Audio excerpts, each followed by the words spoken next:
कहानी की शुरुआत होती है और हमें जैक और उसकी एक स्कूल की दोस्त एमिली को दिखाया जाता है। फिलहाल ये दोनों दोस्त हैं, लेकिन धीरे धीरे इन दोनों के बीच बात आगे बढ़ रही थी। जैक उसे फ्लर्ट कर रहा था और उससे कहता है कि मैंने तुम्हारे लिए एक सरप्राइज रखा है। इतना कहने के बाद वो एमिली को अपने साथ ले करके अपने घर जाता है। एमिली का भी मन था, इसीलिए वो जैक के साथ उसके घर आने के लिए तैयार हो गई। यहाँ जैक उससे कहता है कि मेरे पास एक टेप है जिसके अंदर काफी डरावनी वीडियो है, चाहता हूँ कि तुम एक बार इस वीडियो को देखो। जिस पर एमिली कहती है कि हम यहाँ पर वीडियो देखने के लिए आए हैं क्या? तो जैक कहता है कि नहीं नहीं, हम सब करेंगे, बस तुम एक बार इस वीडियो को देख लो। इतना कह करके जैक बार बार घड़ी को देख रहा था। एमिली को मना करके वो उसे टेप देता है और फिर जैक चला जाता है दूसरे कमरे में, और इस कमरे में वो कैमरे के जरिए एमिली को देख रहा था। उसके जाने के बाद एमिली उस टेप को डीवीडी में लगा करके प्ले कर देती है। इस बीच हमें दिखाया जाता है कि जैक किसी चीज से काफी परेशान था। खैर, जब एमिली उस टेप को प्ले करती है तब वो उसमें काफी अजीब वीडियो को देखती है। कुछ समय के बाद अचानक से जैक देखता है कि उसके कमरे में ढेर सारा पानी आ रहा है। वो भाग करके एमिली के पास जाता है, जहाँ उसे मालूम चलता है कि उसने वीडियो को प्ले तो किया लेकिन देखा नहीं, जिसकी वजह से उस वीडियो के आखिरी में हमें एक कुएं को दिखाया जाता है। उस कुएं के अंदर से एक खौफनाक लड़की बाहर निकलती है जो कि जैक को बहुत ही बुरी तरह से मार देती है। अब इसके बाद दोस्तों सीन शिफ्ट होता है और हमें एक फैमिली को दिखाया जाता है। इस फैमिली में हम रिचल नाम करके एक माँ को देखते हैं। उसका एक छोटा सा बेटा है जिसका नाम ईडन है। ये फैमिली यहाँ पर हाल फिलहाल में शिफ्ट हुई है, क्योंकि पहले ये लोग जहाँ पर रहते थे वहाँ इनके साथ एक घटना हुई थी। उसी घटना से उभरने के लिए रिचल अपने बेटे के साथ यहाँ शिफ्ट हुई है। यहाँ दोस्तों हमें मालूम चलता है कि रिचल एक पत्रकार है, वो अलग अलग आर्टिकल पर काम कर रही है। उसके पास मैक्स आता है जो उससे कहता है कि कल रात एक घटना हुई है, एक लड़के के घर में पता नहीं कहां से ढेर सारा पानी आ गया है। चौंका देने वाली बात यह है कि लड़के की मौत हो चुकी है। उस घर में एक लड़की भी थी जो बेसमेंट में छुपी हुई थी। ये हमारे लिए एक अच्छी न्यूज है, इस पर हम आर्टिकल छाप सकते हैं। दरअसल यहाँ पर एमिली और जैक की बात हो रही थी। वैसे जैक की मौत हो चुकी थी, इसीलिए एमिली को पुलिस वाले गिरफ्तार कर लेते हैं उससे पूछताछ करने के लिए। जब इन सब के बारे में रिचल को पता चलता है तब वो भी जैक के घर पर आती है। दरअसल वो ये देखना चाहती थी कि आखिर यहाँ पर हुआ क्या है। जैक की बॉडी को चेक करने के लिए वो चुपके से एम्बुलेंस के अंदर जाती है, और जब वो उसके चेहरे को देखती है तब वो बहुत डर जाती है। इस वक्त रिचल मन में बड़बड़ा रही थी कि नहीं, ऐसा नहीं हो सकता, मैंने तो सिर्फ एक टेप बनाया था। यह सब कहते हुए जब वो चैन को बंद करने लगती है तभी अचानक से एक लड़की रिचल के हाथों को पकड़ लेती है। ये वही भूतिया लड़की है जिसने जैक को मारा, जो कुएं से बाहर निकली थी। इस लड़की को देख करके रिचल काफी डर जाती है। खुद को छुड़ाने के लिए वो हाथों को झटक देती है। रिचल खुद से कहती है कि ऐसा नहीं हो सकता है, वो जिंदा कैसे हो सकता है जो मर चुका है। ये सब सोचते हुए वो पुलिस स्टेशन चली जाती है उस लड़की से बात करने के लिए जो जैक के साथ में थी। वो एमिली के करीब जाकर के उससे कहती है कि मुझे पता है वहाँ पर क्या हुआ था, मुझे बस इतना बताओ तुमने टेप को देखा कि नहीं। जिस पर एमिली सर हिला करके जवाब देती है कि नहीं, मैंने उस टेप को नहीं देखा है। जिस पर रिचल फिर से पूछती है कि क्या तुम ऐसे किसी को जानती हो जिसने उस टेप को देखा है? तो एमिली कहती है कि नहीं, मुझे नहीं पता है। रिचल के पूछने पर एमिली बताती है कि वो टेप अभी भी जैक के घर में ही है। रात के समय में चुपके से रिचल सीधा जैक के घर पर आती है और डीवीडी में से उस टेप को बाहर निकालती है। उस टेप को लेने के बाद वो काफी दूर चली जाती है। यहाँ पर वो आग जला करके उस टेप को आग में डाल देती है। उसे लगा कि ऐसा करने से अब टेप खत्म हो जाएगा। दोस्तों जैसे ही वो टेप जल करके राख होता है तो ठीक उसी वक्त रिचल के घर की जो टीवी थी वो चालू हो जाती है। ईडन उठ करके जाता है और टीवी को चालू कर देता है। जैसे ही वो टीवी को चालू करता है तो पता नहीं कहां से पूरे घर में पानी आना शुरू हो जाता है। ठीक उसी वक्त हमें टीवी के अंदर भूतिया लड़की को दिखाया जाता है जो अपने हाथों को बाहर निकाल करके ईडन को टीवी के अंदर खींच लेती है। ईडन जैसे ही टीवी के अंदर जाता है तो उसी वक्त अचानक उसकी आंख खुल जाती है। वैसे दोस्तों ये सब कुछ उसके साथ हकीकत में हुआ था, सिर्फ उसे लग रहा था कि वो सपना देख रहा है। हालांकि रिचल पूछती है कि वो कौन सा सपना था, जिसके बाद ईडन झूठ बोलते हुए कहता है कि मुझे याद नहीं आ रहा है। खैर दोस्तों जब ईडन तैयार हो जाता है तब रिचल उसे घुमाने के लिए घर के पास में लगे एक मेले में लेकर के चली जाती है। यहाँ पर रिचल जब अपने दोस्तों से बात कर रही थी तब ईडन मेले में अकेले ही घूमने लगता है। वो अपने कैमरे में हर किसी की फोटो को भी क्लिक कर रहा था। इस तरह से घूमते हुए वो पहुंच जाता है वॉशरूम में। जब वो वॉशरूम में जाता है तब उसे पानी भी देख करके शर्मा जाता है। कहने का मतलब जिस भी पानी के सामने वो जा रहा था वो पानी अचानक से गायब हो जा रहा था। जब वो जा करके नल का पानी चालू करता है तो अचानक से नल का पानी भी आना बंद हो जाता है। अचानक से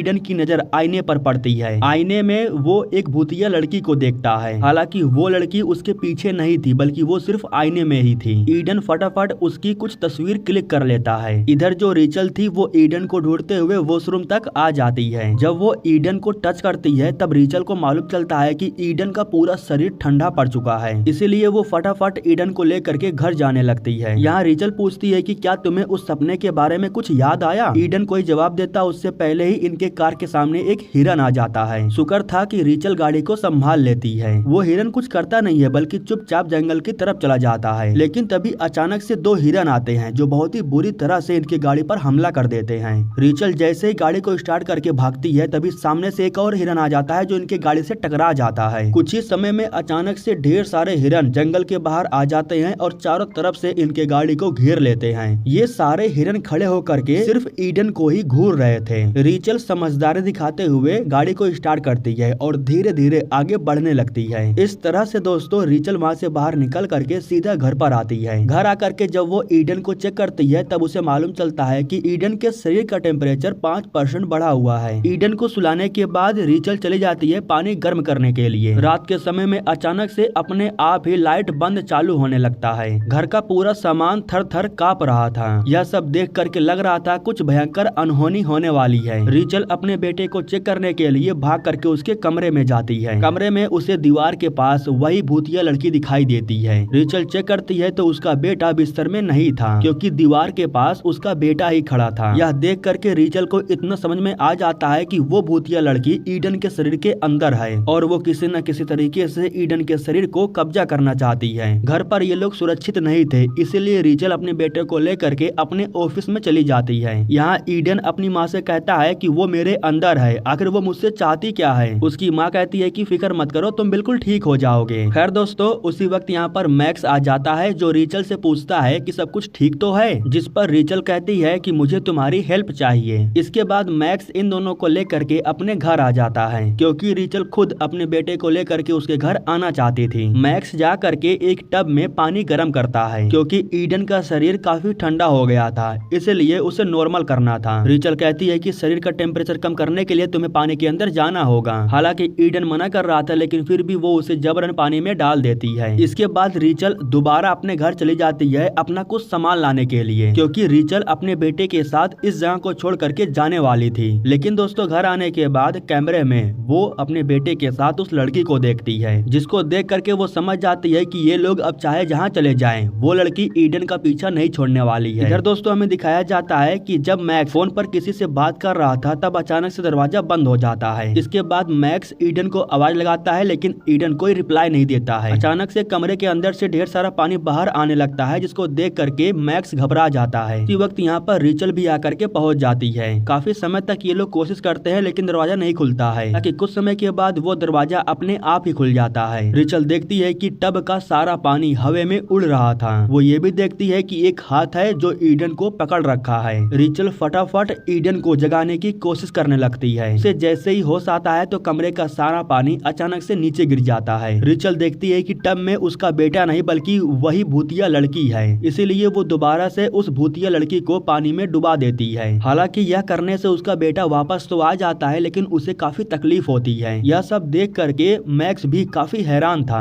वो कहता है कि अब हमें इसे अस्पताल लेकर के जाना ही होगा। वैसे तो रीचल मना कर रही थी लेकिन फिर भी मैक्स ईडन को ले जा करके अस्पताल में एडमिट करता है, जहां डॉक्टर रीचल से कहते हैं कि तुम्हारा बेटा किसी से लड़ रहा है, हम कुछ कह नहीं सकते हैं कि वो आखिर कब तक होश में आएगा। इसके बाद मैक्स रीचल के पास आता है और उससे पूछता है कि आखिर ये सब हो क्या रहा है, जिस पर रीचल कहती है कि तुम्हें मेरी बातों पर विश्वास नहीं होगा। इतना कहने के बाद वो उसे उस तस्वीर को दिखाती है जिस तस्वीर में वो भूतिया लड़की ईडन के साथ में थी। रीचल बताती है कि इस भूतिया लड़की का नाम समारा है। समारा की माँ ने अपनी ही बेटी को कुएं में फेंक करके उसकी जान ले ली। वो मेरे बेटे के शरीर पर कब्जा करना चाहती है क्योंकि वो इस दुनिया में दोबारा जीना चाहती है। रीचल अपने बेटे के पास आकर के उससे कहती है कि मैं तुम्हें बचा लूंगी, लेकिन उसी वक्त उसका बेटा अचानक से उसके हाथ को पकड़ लेता है, जिसके बाद रीचल को बहुत अजीब अजीब चीजें दिखाई देने लगती है। ये सारी चीजें समारा से जुड़ा हुआ था। रीचल अपने बेटे से कहती है कि मैं तुमसे बहुत प्यार करती हूँ, तुम्हें बचाने के लिए मैं कुछ भी करने के लिए तैयार हूँ, चाहे कुछ भी हो जाए मैं उसे तुम्हारे शरीर पर कब्जा नहीं करने दूंगी। अपने बेटे को बचाने के खातिर रीचल उन लोगों के घर पर जाती है जिन लोगों ने समारा को गोद लिया था। पता नहीं कहां से, लेकिन रीचल ने इस जगह का एड्रेस निकाल लिया था। यहाँ आने के बाद उसकी मुलाकात एक इंसान से होती है जो इस घर को बेचने का काम कर रहा था। वो बताता है कि घर के जो पुराने मालिक थे वो यहाँ से जा चुके हैं और अब इस घर को बेचने की जिम्मेदारी मुझे दी गई है।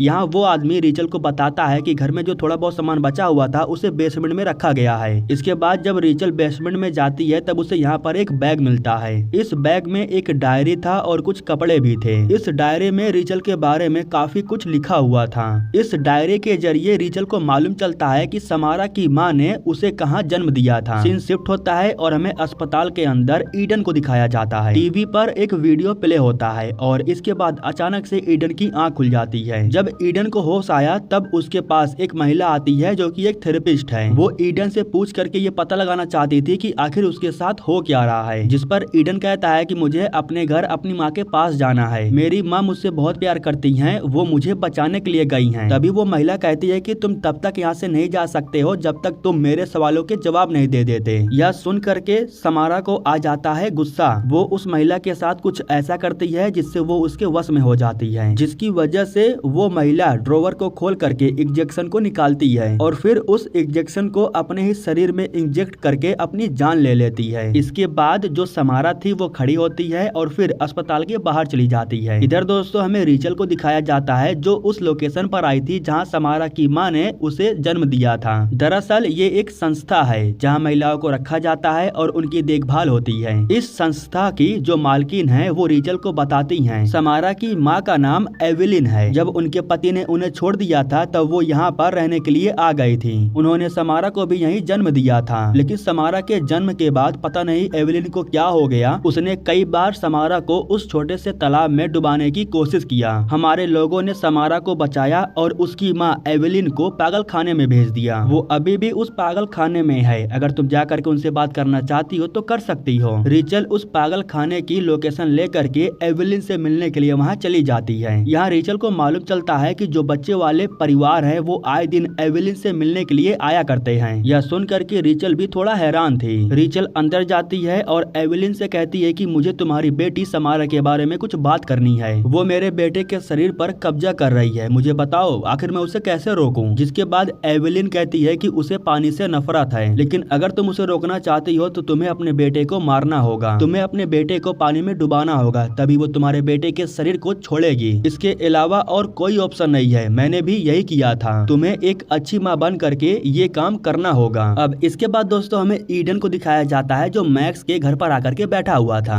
और जब कुछ समय के बाद मैक्स अपने घर पर आता है तब वो ईडन को देख करके काफी हैरान हो जाता है। अंदर आकर के वो ईडन से पूछता है कि तुम अस्पताल से घर कब आए, जिस पर ईडन कहता है कि मुझे अस्पताल की जरूरत नहीं है, मैं बिल्कुल ठीक हूँ। इसके बाद जो मैक्स था वो ईडन की तस्वीर क्लिक करने लगता है। दरअसल वो देखना चाहता था कि क्या सच में वो भूतिया लड़की उसके शरीर के अंदर है, लेकिन तभी ईडन कहता है कि अगर तुम तस्वीर क्लिक नहीं करोगे तो मैं तुम्हें सब कुछ बताऊंगा। जिसके बाद मैक्स उसकी तस्वीर क्लिक नहीं करता है, लेकिन ईडन को मालूम चल जाता है कि मैक्स ने कैमरे को चालू किया है और उसकी सेल्फी भी क्लिक हो रही है। खैर अब कुछ समय के बाद जब वापस से रीचल मैक्स के घर आकर के पहुंचती है तब ईडन पीछे से आकर के रीचल को पकड़ लेता है। रीचल पूछती है कि मैक्स कहाँ पर है, उसका कोट यहाँ पर पड़ा हुआ है। जिस पर ईडन कहता है कि हाँ वो आया तो था लेकिन वो यहाँ से जा चुका है। इसके बाद ईडन अपनी माँ को अपने साथ बैठाता है और टीवी देखने लगता है। लेकिन जब रीचल को मालूम चलता है कि मैक्स की कार अभी भी बाहर खड़ी है तो इसलिए वो चेक करने के लिए बाहर आ जाती है। मैक्स अभी भी ड्राइविंग सीट पर बैठा हुआ था, लेकिन जब रीचल अचानक से उसके चेहरे को देखती है तो वो काफी ज्यादा डर जाती है क्योंकि समारा ने मैक्स को भी जान से मार दिया था। रीचल को पता है कि समारा उसके बेटे के शरीर में है, लेकिन वो करे तो करे क्या, वो अपने बेटे को नुकसान भी तो नहीं पहुंचा सकती है। इसके बाद रीचल घर के अंदर जाती है और ईडन के लिए ब्रेकफास्ट बनाती है। ईडन के ब्रेकफास्ट में वो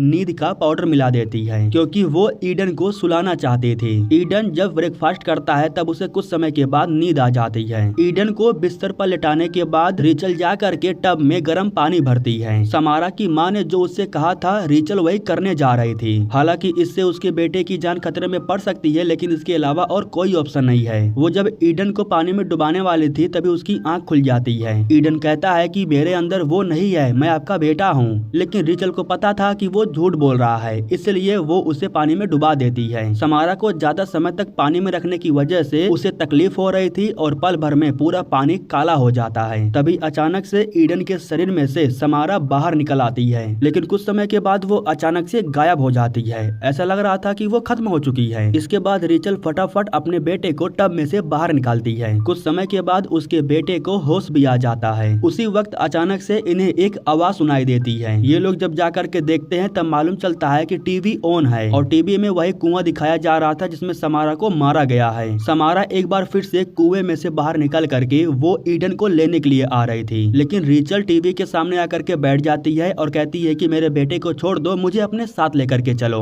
इसके बाद समारा अपने दोनों हाथों को बाहर निकाल करके रेचल को पकड़ लेती है और उसे टीवी के अंदर खींच लेती है। कुछ समय के बाद रेचल को मालूम चलता है कि वो उसी कुएं में है जिस कुएं में समारा रहती है। यहाँ पर रेचल जब ऊपर देखती है तब उसे मालूम चलता है कि कुएं का दरवाजा तो खुला हुआ है। वो समझ जाती है कि दरवाजा खुला होने की वजह से समारा इस कुएं से बार बार बाहर निकल पाती है। दरवाजे को बंद करने के लिए वो फटाफट ऊपर की तरफ जाने लगती है, लेकिन उसी वक्त समारा भी कुएं के पानी से ऊपर आती है और वो रेचल को रोकने की कोशिश करती है। रेचल ऊपर की तरफ भाग रही थी और समारा ठीक उसके पीछे आ रही थी। रेचल के पैरों से एक पत्थर बाहर आने की वजह से वहाँ से पानी निकलने लगता है। उसी पानी की वजह से समारा दोबारा कुएं में गिर जाती है और रेचल फौरन बाहर आकर के कुएं के दरवाजे को बंद कर देती है। लेकिन अभी भी रेचल समारा की दुनिया में फंसी हुई थी। वो आगे बढ़ती है और उसे वो जगह दिखाई देती है जिसे उसने टेप के वीडियो में भी देखा था। बिल्कुल इसी जगह से समारा की माँ ने भी छलांग लगाया था। अब यहाँ से कूदने के बाद आखिर होगा क्या ये तो रेचल को नहीं पता है, लेकिन फिर भी वो कूद जाती है और इस सपने की दुनिया से बाहर निकल जाती है।